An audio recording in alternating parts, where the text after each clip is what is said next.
أعوذ بالله من الشيطان الرجيم.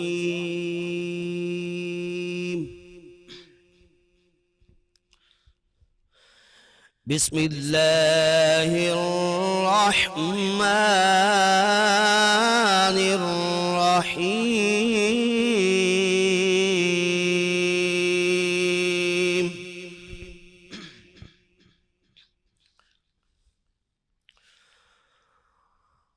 لو أنزلنا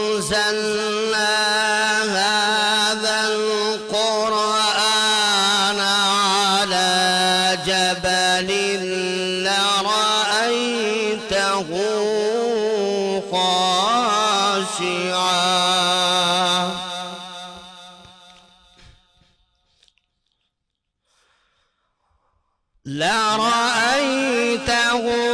خاشعا متصدعا من خشية الله.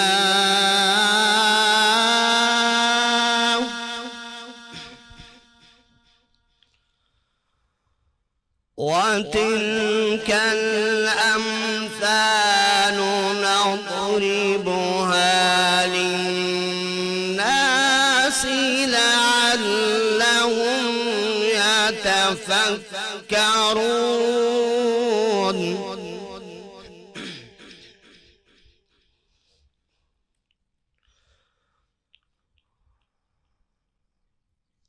لو أنزلنا هذا القرآن على جبل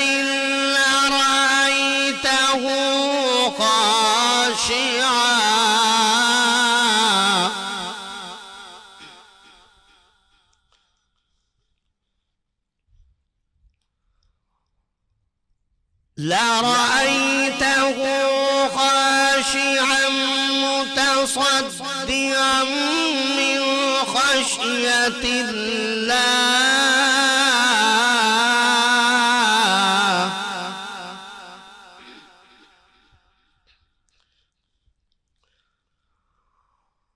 وتلك الأمثال نضربها للناس لعلهم يتفكرون.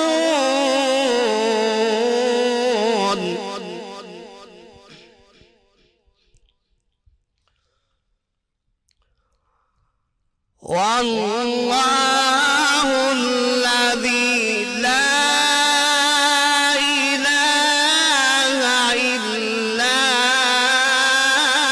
هو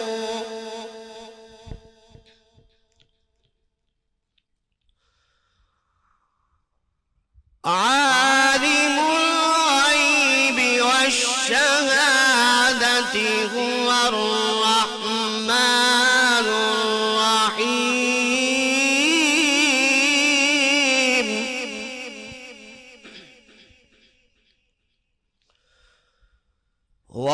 والله الذي لا إله إلا هو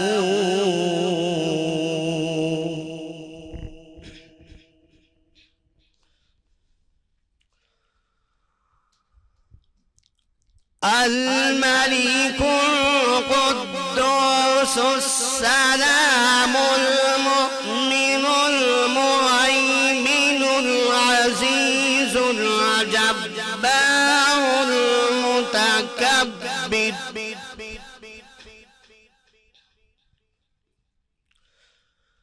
سبحان الله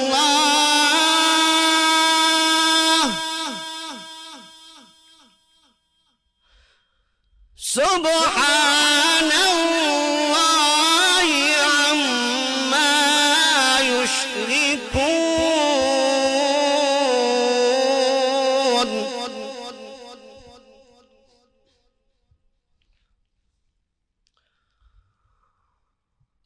والله الخالق البارئ المصور له الأسماء الحسنى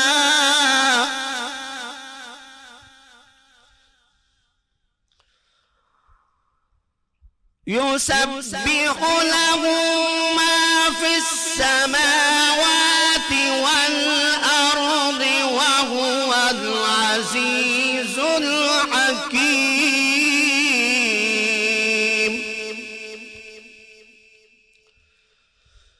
يسبح له ما في السماوات والأرض وهو العزيز الحكيم.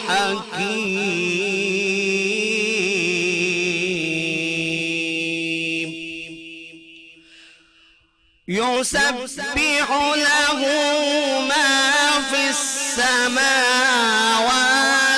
والأرض وهو العزيز الحكيم.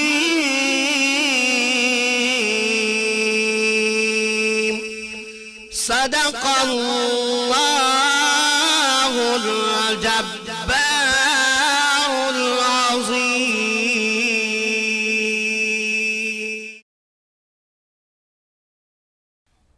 سبحان اللہ. قاری محمد اقبال تلاوت کلام پاک پیش کرے تھے. بسم اللہ الرحمن الرحیم. تمام سننے والوں کو، دیکھنے والوں کو وینس ٹی وی سے جو بھی اسکرین جس نے ابھی آن کی ہے، جو اس وقت عبادت رمضان کی اسپیشل ٹرانسمیشن دیکھ رہے ہیں، ان سب کو میرا دعاؤں بھرا سلام. اور پہلا عشرہ دوسرا عشرہ گزر گیا، وقت کا پتہ ہی نہیں چلا، اور یہ ہے تیسرا عشرہ. یہ وہ عشرہ ہے جو ہمیں جہنم کی آگ سے بچاتا ہے. یہ وہ عشرہ ہے جو ہمارے جتنے گناہ ہیں ہمیں یہ بتاتا ہے کہ ہمیں ایسے کون سے گناہ ہیں جو جہنم کی آگ کی طرف لے جائیں گے، وہ کون سی خطائیں ہیں، وہ کون سے عذاب ہیں جو ہم پر نازل ہوں گے اور ہم نے ان کو کبھی اہمیت نہیں دی. وہ کون سے گناہ ہیں؟ کسی بچی پر ظلم کر دینا، کسی عورت کا قتل کر دینا، کسی بے گناہ کا قتل کر دینا، اللہ کے احکام کو نہ سننا.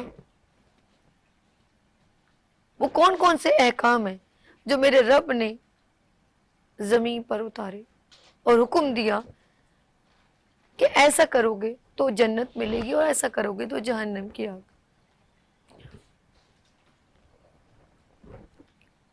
میں ایک چھوٹا سا میسج آپ سے شیئر کرنا چاہوں گی، کیونکہ میں کسی اور کو نہیں، میں اپنے آپ کو کہوں گی کہ اللہ پاک نے مجھے خود، میں کہتی ہوں ہمارے سر کے بال سے لے کے پاؤں کے ناخن تک ہم بہت سارے گناہ کر رہے ہیں اور ان کو شاید اتنی اہمیت دے رہے ہیں. شہزاد بھائی اس کیمرے پہ آ جائیں. ہم بہت سارے ایسے گناہ کرتے ہیں اور ایسی خطائیں کرتے ہیں کہ شاید ہمیں اس کی اہمیت نہیں معلوم. ہم اللہ کے اتنے سے گناہ کو اتنے سے عذاب کو برداشت نہیں کر پائیں گے. ہم اللہ کے اتنے سے عذاب کو برداشت نہیں کر پائیں کیونکہ ہماری نہ اوقات ہے نہ وسعت ہے، اور اس کے باوجود بڑے بڑے گناہوں کو ہم معمولی سمجھتے ہیں اور خدا کے معمولی سے عذاب کو برداشت نہیں کر سکتے. تھوڑی سی تکلیف دیکھ لیں، ایک چھری سے ہاتھ کٹتا ہے نا، یا آپ کے گرم آئل گر جاتا ہے تو ہمارے پورے تن بدن میں آگ لگ جاتی ہے. اس دن مسرت مصباح جو آپ کو پتا ہے وہ برننگ کیس جو جل جاتے ہیں، جب وہ جو کچھ اس لڑکے نے جب اپنے سے گلاسز اتارے تھے، اس کے منہ پہ ایک عورت نے، ان کی ایکس وائف نے تیزاب پھینکا، تو میں اس کو دیکھ نہیں پائی. تو جو میں دیکھ نہیں پائی وہ میں جھیل کیسے لوں گی؟ تو یہ سوچیں کہ ہم کسی کو تکلیف میں یا اس دنیا میں جو ہے اس کی تو بات ہی الگ ہے، حشر کی بات الگ ہے. میں اس دنیا کی تکلیفوں کو برداشت نہیں کر پاتے اور ہم اللہ کے آگے شروع ہو جاتے ہیں کہ اللہ ہم سے گناہ ہو گیا، معاف کر دے ایک تو، اور پھر ناشکری کے ایک پہاڑ کھڑے کر دیتے ہیں. اللہ تو نے مجھے یہ نہیں دیا، اللہ تجھے میں ہی نظر آتا ہوں، اللہ معاف کرے. اللہ پاک کیا میرے لیے ہی رہ گیا؟ جو دے رہا ہے اس نعمتوں کا حساب نہیں ہے، اس کا شکر نہیں. کہہ دیتے ہیں کبھی کبھی ہاں اللہ تیرا شکر ہے، لیکن ابھی تک اس دل سے نہیں کہا آپ نے. کب آپ کو فیل ہوا، کب آپ کو احساس ہوا کہ اللہ تیرا شکر ہے اور آپ سجدے میں گر گئے ہو؟ کب؟ وہ وقت آپ مجھے بتائیں نا. چاہے ساری دنیا دیکھ رہی ہو، جب اللہ کی ساری نعمتیں ملتی ہیں تو آپ اچھے اچھے کپڑے پہن کے دنیا کو دکھاتے، سیلفیاں لیتے، تصویریں لیتے، تب تو آپ کو نہیں لگتا کہ ہمیں کوئی دیکھ رہا ہے. پھر تو آپ کہتے ہو دنیا دیکھے ہمیں، دیکھو اللہ نے ہمیں کتنا نوازا ہے. لیکن جب اس کے شکر کی باری آتی، کبھی دیکھا ہے کہ میں جس جگہ کھڑا ہوں کوئی مسئلہ نہیں، جا کے کسی کونے میں جا کے ہاتھ جوڑ کے دعا کہ اللہ تیرا شکر ہے تو نے مجھے اس نعمت سے نوازا. اب آپ بول رہیں گے میں اپنی بات میں سچ کہہ رہی ہوں. مجھے جب بھی کچھ خوشی ہوئی ہے نا، جب بھی مجھے اللہ پاک نے دیا کچھ بھی، میں جا کے نا کونے میں کہیں پر بھی کسی بھی حال میں کھڑی ہوں، کچن میں کھڑی ہوں، کمرے میں کھڑی ہوں، فوراً کعبے کی طرف ہاتھ کر کے سب سے پہلے اللہ سے رو رو کے دعا کرتی ہوں، تیرا شکر ہے اللہ تو نے مجھے دیا. میں سجدے میں گر جاتی ہوں، وضو میں ہوں یا نہ ہوں، میں نماز کا ٹائم ہو نہ ہو، میں پہلے اللہ کا شکر کرتی ہوں کہ اللہ تو نے مجھے منتخب کیا، تیرا شکر ہے. کیونکہ مجھے شاید پتہ چل گیا کہ میرے رب کو شکر کرنے والے بہت پسند ہیں. مجھے لکھ کے بولنا نہیں آتا معذرت کے ساتھ، اسی لیے شاید کچھ ایسا بول جاتی ہوں کہ شاید آپ کو ناگوار بھی گزرتا ہوں، میں بھی ایسا بھی ہوتا ہوں. لیکن میں پہلے اپنے اللہ سے معافی مانگتی ہوں، پھر آپ لوگوں سے بھی، کیونکہ بندوں کا معاملہ بندوں پہ اللہ نے چھوڑ دیا. اللہ تو بہت پیارا ہے. پھر لوگ سوال کرتے ہیں کہ اتنے پیار کرنے والا میں جہنم میں کیسے ڈالے گا؟ ماں بچے کو تھپڑ کب مارتی ہے؟ ماں سے 70 گنا پیار کرتے ہیں. آپ اسکول لیٹ ہو جاتے ہیں، مدرسہ لیٹ ہو جاتے ہیں، ماں آپ کو ڈانٹتی ہے، پھر آپ بولیں اتنا پیار کرنے والی جس نے 9 مہینے پیٹ میں رکھا وہ ہم کو مارتی ہے. دیکھا ہے نا، میں مدرسہ چھوٹی تھی، نہیں پتا تھا، نہیں جاتی تو میری امی مجھے سٹکس مارتی تھی، میری کمر پہ تھپڑ بھی لگے، مجھے اب یاد آتا ہے. لیکن اچھا ہے قرآن تو پڑھ لیا میں نے. غصہ بھی کرتی تھی. میری بہن ہے وہ حافظ قرآن، 3 بچوں کو ایک بار سے کھانا اس کا روک دیا تھا کہ تم نے صحیح طرح نہیں یاد کیا، تم نے صحیح طرح پڑھ کے نہیں سنایا مجھے کلام. تو ماں باپ پیار کرتے ہیں تو ڈانٹتے بھی ہیں. خدا جب پیار کرتا ہے تو پھر سزا جزا کیوں نہ دے، وہ ہمیں کھلا چھوڑ دے. کیوں ہم جانور ہیں؟ ہم اشرف المخلوقات ہیں. اللہ ہمیں نعمتیں دے گا تو اس کا حساب بھی لے گا، رحمتوں کا نہیں، نعمتوں کا حساب لے گا. کہ میں نے تجھے اس لیے دیا تھا کہ تو خود ہی کھا لے، خود ہی پہن لے، تجھے کوئی اور نظر نہ آیا. یہ گناہ ہے. پوچھے گا ہم سے. ایک گھر تھا نا، تیری تسلی نہ ہوئی، تو نے 10 گھر بنا کے چھوڑ دیے، تجھے اپنا کوئی رشتہ دار بہن بھائی نظر نہ آیا. وہ ہر چیز کا حساب مانگے گا، کیوں نہ مانگے، اس نے عطا بھی تو اتنا کیا ہے. پھر معافی کی بات کروں تو اللہ پاک ہمیشہ آخری لمحے تک ہمیں کہتا ہے تو مجھ سے معافی مانگ، میں تجھے معاف کروں گا. لیکن ہم اس وقت کا انتظار کر رہے ہیں، بہت وقت پڑا ہوا ہے. میں اس وقت کو سوچتی ہوں کہ جب ہم اپنے پہ سے مکھی نہ اڑا سکیں گے اور پھر اللہ سے دعا کرے گا اللہ مجھے ایک بار زندگی دے دینا، میں اب اچھا کام کر کے آؤں گا. اللہ پاک اس وقت نماز نہیں پڑھی تھی، اللہ پاک مجھ سے ضائع ہوگی، میں وہ پڑھ کے آ جاؤں، پھر وہ اللہ پاک موقع نہیں دے گا. اللہ پاک نے بہت سارے پیغمبران دین جنہوں نے اپنا اللہ کا کلام سنایا، اللہ کا احکام سنایا، لیکن انہوں نے یقین نہیں کیا. انہوں نے کہا کہ ہمیں کچھ معجزہ دکھائے نہ کہ رب ہے کہ نہیں ہے. اور آپ نے دیکھا ہوگا پیغمبر تھے محمد صالح، ان کی اٹھنی تھی، مجھے اگر میرے سے کچھ غلطی اس کے لیے معذرت. تو انہوں نے کہا کہ ہم آپ پہ یقین کیسے کریں، آپ ایک کام کریں، اللہ نظر، اللہ تو نہیں دکھتا. اور اللہ نہ ہم کبھی ایسا بولے بھی نہیں. جب اللہ اگر دکھ گیا نا تو ہم بہت بہت مشکل میں پڑ جائیں گے. اس کا نہ دیکھنے پہ یقین کرنا بہت اس کو پسند ہے. پیغمبران دین اسی لیے آئے کہ اس کا اللہ کا پیغام لے کے آئے. انہوں نے کہا کہ آپ ہمیں اونٹنی اس پہاڑ سے نکال کے دکھائیں. جب اللہ کے ساتھ کوئی ایسی بحث ہو جائے نا کہ لیکن وہ پیغمبروں سے محبت کرتے تھے، ان کی سنتے تھے اور معجزات بھی دکھاتے تھے کیونکہ وہ اللہ کا کلام سنا رہے تھے. لیکن وہ قوم جو تھی نا، انہوں نے کہا اس میں سے اونٹنی نکال کے دکھائے، اللہ تو نظر نہیں آتا. انہوں نے کہا ٹھیک ہے اللہ، جب ایسا مقابلہ کرو گے تو شرائط بھی ہوں گی کہ جب اونٹنی، کیونکہ پھر اس کے پروٹوکول ہوگا، اس کو جب پانی پینا آ جائے گا تو آپ لوگ پھر ڈسٹرب نہیں کرو گے اس کو، جب وہ چرے گی تو پھر آپ لوگوں کے جانور نہیں چریں گے. پھر اللہ کے کچھ خاص، جیسے ہم لوگوں کے اوپر فرض ہے نا نماز، یہ وہ ہمارے پہ کچھ خاص فرض رکھ دی ہیں، وہ ہم نے کرنے ہیں، اس کا سوال جواب ہوگا. بالکل اسی طرح جب خدا کی طرف سے بھیجی ہوئی اونٹنی ہوگی تو پھر اس کا کچھ پروٹوکول بھی ہوگا اور سوال بھی ہوگا اور نہ ماننے پہ عذاب بھی ہوگا. انہوں نے جب اونٹنی آ گئی وہ اب کیا کرے، اور اونٹنی تھی جب وہ کھاتی تھی تو سارے جانور اس دن بھوکے رہتے تھے، جب وہ پیتی تھی تو کسی کو پانی نہیں ملتا تھا. تو لوگوں نے کہا اس کو قتل کر دیتے، نعوذ باللہ، اللہ معاف کرے. اب مجھے یہ بتائیں، خدا کے بھیجے ہوئے حکم ہو تو پھر اس پہ عذاب نہیں ہوگا؟ پھر ان کو فرما دیا گیا تھا کہ 3 دن ان کو چھوڑ دیا جائے گا. قتل تو انہوں نے کر دی تھی اونٹنی، تو عذاب کیوں نہ نازل ہو؟ پہلے یعنی کہ اللہ پہ کہہ کے کہ میں اب یہ ان لوگوں کے لیے جو کہتے ہیں ہم توبہ کر لی اور پھر گناہ کرتے ہیں، اللہ کو مان لیا لیکن اس پہ یقین نہیں رکھتے، یہ ان لوگوں کے لیے پھر عذاب بھی ہوتا ہے. میں سوچتی ہوں اس وقت ایسا تھا اور اب میں بتاتی ہوں ہمارے کہاں کہاں گناہ ایسے جو عذاب کے قابل ہو گئے. چھوٹی چھوٹی بچیوں پہ زیادتی، کسی منہ پہ تیزاب پھینک دینا، ماں کا قتل کر دینا ایک ٹکوں کے لیے، باپ کا قتل کر دینا ایک ٹکوں کے لیے.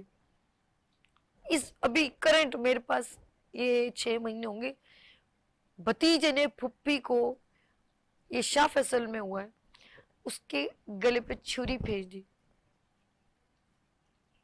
اور وہ اس خون سے نکلتی ہوئی آٹو میں بیٹھی ہے اور اس نے جا کے رپورٹ لکھوائی ہے. یہ ابھی کرنٹ 6 مہینے پرانی بات ہے. تو اب مجھے بتائیے اب کون سے عذاب کا انتظار کر رہے ہیں؟ کیا اس کو پتا تھا، اس نے ساری زندگی، اس بھتیجے کو معلوم تھا کہ ساری زندگی زندہ رہنا ہے؟ کیا اس پہ عذاب نہیں آئے گا؟ کیا کیا کر لیتے اتنا پیسہ آپ نے؟ ٹھیک ہے پھوپھی نے نہیں دیا تو آپ اللہ سے مانگ لیتے، اللہ تو آپ کوئی بھوکے تو نہیں مر رہے تھے نا.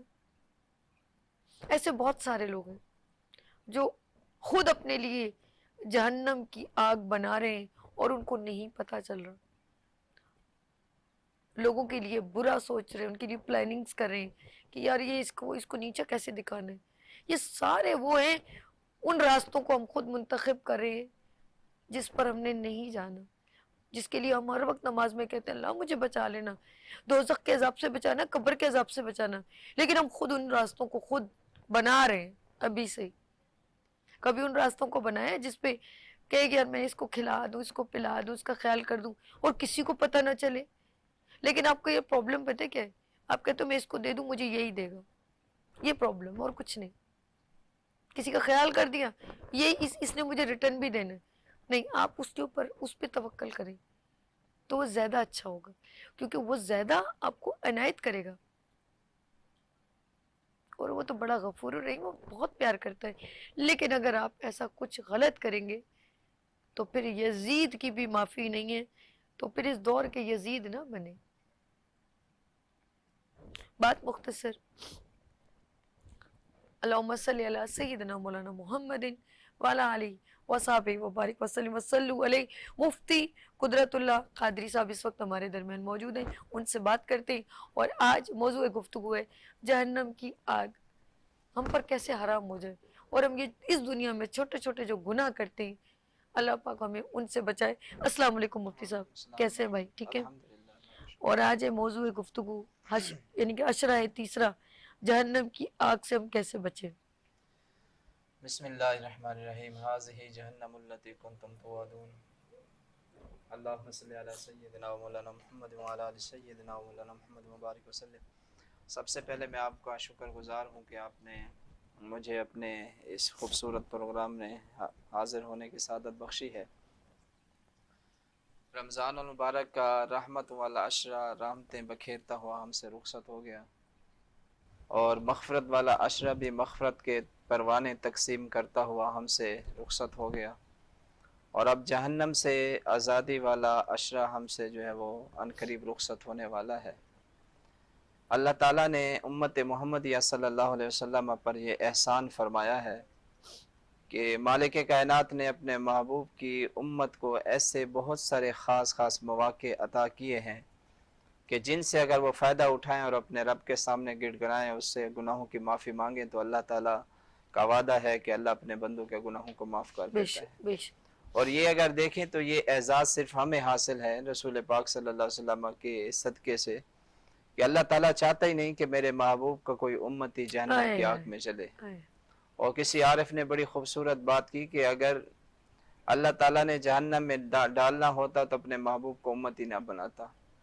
تو جب اللہ تعالیٰ نے ہم پر اتنا احسان کیا ہے کہ نبی آخر زمان صلی اللہ علیہ وسلم کو امتی بنایا ہے، جو امام الانبیاء ہیں، جو حبیب خدا صلی اللہ علیہ وسلم ہیں، تو ہمیں چاہیے کہ ہم اپنی اہمیت کو، اپنی قدر و منزلت کو جانیں اور اس محبوب صلی اللہ علیہ وسلم کے نقش قدم پر چلیں، کیونکہ نجات اسی میں ہے کہ جو رسول اللہ صلی اللہ علیہ وسلم کی تعلیمات پر عمل کرے اور اللہ تعالیٰ کے احکامات پر عمل کر کے اپنی زندگی کا شب و روز گزارے، تو اسی میں اس کے لیے جو ہے وہ بخشش کے بڑے بڑے ذرائع موجود ہیں۔ اور ان خوبصورت لمحات اور اوقات میں سے جو اللہ نے امت محمدیہ کو عطا کیے ہیں، ان میں سے ایک رمضان کا مہینہ ہے جو اللہ تعالیٰ نے اسے محبوب صلی اللہ علیہ وسلم کی امت کو عطا کیا ہے کہ میرے محبوب کی امت اگر اس میں عبادت کی کثرت کرے گی، مجھ سے استغفار کرے گی، میرے محبوب صلی اللہ علیہ وسلم پر درود و سلام کے نذرانے پیش کرے گی، تلاوت قرآن ہوگی، ذکر اذکار ہوگا، راتوں کو قیام ہوگا، تنہائی میں سجدوں میں گر کر ندامت کے آنسو بہائیں گے، مجھ سے گناہوں کی معافی مانگیں گے، تو بلا بے نیاز ہے وہ، اس کی رحمت جو ہے وہ بخشش کا بہانہ جو ہے وہ تلاش کرتی ہے، کسی طرح سے میرا بندہ آ جائے بس کسی طریقے سے اور میں اس کو جو ہے وہ بخش دوں۔ تو ہمیں چاہیے کہ ہم جو ہے وہ ان لمحات سے جو ہے وہ فائدہ اٹھائیں۔ تو یہ آخری عشرہ جو ہے یہ جہنم سے آزادی کا عشرہ ہے، اور جہنم کوئی معمولی چیز نہیں ہے۔ رسول پاک صلی اللہ علیہ وسلم نے ارشاد فرمایا کہ جہنم سے بچو اگرچہ ایک کھجور کے دانے کے بدلے میں ہی تم اس سے بچ سکتے ہو، یعنی اگر اور کچھ بھی نہیں ہے تمہارے پاس، ایک کھجور کا دانہ بھی ہے تو وہ بھی راہ خدا میں اس نیت سے صدقہ کر دو کہ میرا مالک اس کے صدقے سے مجھے جہنم سے بچا دے۔ یعنی آخری حد تک تم یہ کوشش کرو کہ میرا رب جو ہے مجھے جہنم کے عذاب سے بچا لے، کیونکہ اس کے عذاب کی کیفیت جو قرآن میں اللہ نے بیان کی اور جو رسول پاک صلی اللہ علیہ وسلم نے اپنے فرامین میں اپنے غلاموں کو اس سے آگاہ کیا، وہ ایسے شدید اس کی عذاب کی کیفیت ہے اور مختلف عذابات ہیں کہ بندہ سنتا ہے تو بندے کے رونگٹے کھڑے ہو جاتے ہیں کہ ہم میں وہ طاقت نہیں ہے کہ ہم جو ہے وہ اس کے عذاب کو برداشت کر سکیں۔ جیسا کہ آپ نے تھوڑی دیر پہلے یہ آپ ارشاد فرما رہی تھیں کہ بالکل ایسے ہی ہے کہ ہم تو انتہائی کمزور لوگ ہیں اور ہم سے تو چھوٹی تکلیف بھی جو ہے وہ برداشت نہیں ہوتی۔ میں اکثر کہتا ہوں کہ یار ہمارے سر میں درد پڑ جائے تو سر کے درد کی وجہ سے ہماری ایسی حالت ہو جاتی ہے کہ پورا جسم بے چین ہوتا ہے اور ہم جو ہے وہ بڑی پریشانی کے عالم میں ہوتے ہیں، اور وہ سر کا درد جو ایک معمولی بظاہر چیز ہے وہ بھی ہم سے برداشت نہیں ہوتا۔ اور جہنم کے عذاب کی کیفیت کیا ہے کہ آپ علیہ السلام نے ارشاد فرمایا جبریل علیہ السلام سے کہ اے جبریل مجھے جہنم کے عذاب کے بارے میں بتائیں۔ تو جناب جبریل علیہ السلام نے عرض کی یا رسول اللہ صلی اللہ علیہ وسلم، جہنم میں سب سے ہلکا ترین عذاب جس بندے کو دیا جائے گا وہ ہلکا عذاب یہ ہوگا کہ اس کو جہنم کی آگ کے جوتے پہنائے جائیں گے، اور جس کی کیفیت یہ ہوگی کہ ان آگ کے جوتوں کی گرمی کی وجہ سے اس کا دماغ کھولنے لگ جائے گا اور آگ کے کانوں کے راستے سے باہر نکل آئے گا۔ فرمایا یہ سب سے ہلکا ترین عذاب ہے، اور اس سے بڑے بڑے جو عذابات ہیں جو ان کی تفصیل آپ علیہ السلام نے بیان کی ہے، وہ بندہ اس کو سنتا ہے تو بندے کی دنیا سے جو ہے وہ دل اٹھ جاتا ہے اور دل کرتا ہے کہ بس گوشہ نشینی اختیار کرے اور اپنی زندگی اپنے اللہ اور اس کے محبوب صلی اللہ علیہ وسلم کو راضی کرنے میں گزار دے۔ اور یہ زندگی بھی اللہ تعالیٰ نے اس لیے دی ہے کہ ہم اس کے احکامات کے مطابق گزاریں۔ جب بندہ لا الہ الا اللہ محمد رسول اللہ پڑھ لیتا ہے تو اس کا اپنا جو ہے وہ کوئی مقصد نہیں رہتا، وہ بندے کی اپنی مرضی پھر نہیں رہتی، پھر مرضی مالک کی ہوتی ہے، اور بندہ جو ہے وہ بندے کو چاہیے کہ جس ذات پر ایمان لے کے آیا ہے، جس محبوب صلی اللہ علیہ وسلم کی رسالت کا اقرار کیا ہے، اپنی زندگی کا شب و روز اس مالک کی احکامات کے مطابق اور اس محبوب صلی اللہ علیہ وسلم کے اسوہ کے مطابق بسر کرے، تو اسی میں جو ہے وہ ہر بندہ مومن کی جو ہے وہ نجات ہے، اور اسی میں ہماری جو ہے وہ بخشش کے بڑے ذرائع اللہ تعالیٰ نے جو ہے وہ محفوظ رکھے ہیں۔ بے شک۔ اچھا جی، ہمارے ساتھ مفتی قدرت اللہ قادری صاحب موجود ہیں، ان سے گفتگو جاری رہے گی، اور ساتھ ساتھ ہم نعت رسول مقبول صلی اللہ علیہ وسلم بھی سنتے ہیں، اور یہاں پر موجود ہے باسط علی حسینی صاحب۔ جی السلام علیکم، کیسے ہو آپ؟ ٹھیک ہو؟ بڑے غور سے ہماری باتیں، مفتی صاحب آپ کی باتیں سن رہے تھے۔ اللہ پاک ہم سب کو معاف کرے، درگزر کرے ہمارے گناہوں کو، اور ہمارے ہاتھوں سے، پاؤں سے، زبان سے، آنکھوں سے کچھ ایسا گناہ نہ ہو جائے جس سے کسی کی دل آزاری ہو اور ہم اس عذاب میں مبتلا ہو جائیں۔ چلیں جی، بڑے پیار سے سنتے ہیں باسط سے نعت رسول مقبول صلی اللہ علیہ وسلم۔ اللہم صلی اللہ۔ بہارے جان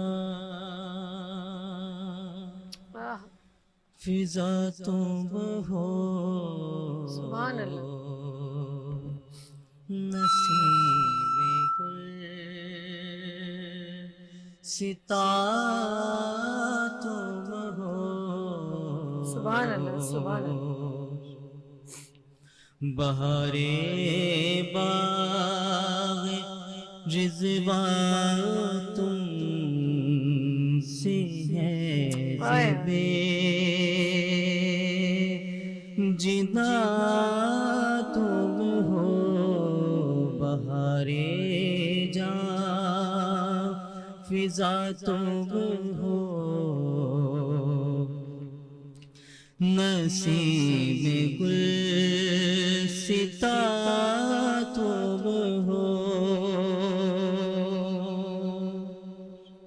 کجا ہم خاک افتادہ،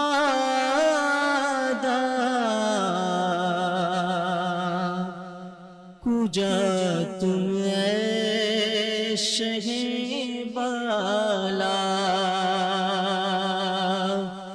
کجا ہم خاک افتادہ، کجا تم اے شہ بالا، اگر مثل زمیں ہم ہے تو مثل آسمان تم ہو، اور یہ کیا میں نے کہا مثل سما تم ہو، معاذ اللہ، یہ کیا میں نے کہا مثل سما تم ہو، معاذ اللہ،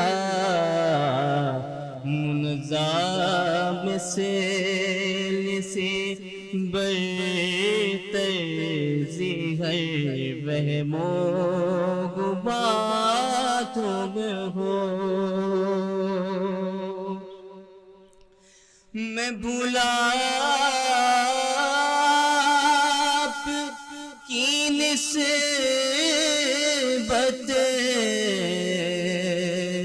سے، نسبت ہی ہمیں کیا ہے، وہ کہنے بھر کی نسبت تھی، کہاں ہم ہیں کہاں تم ہو،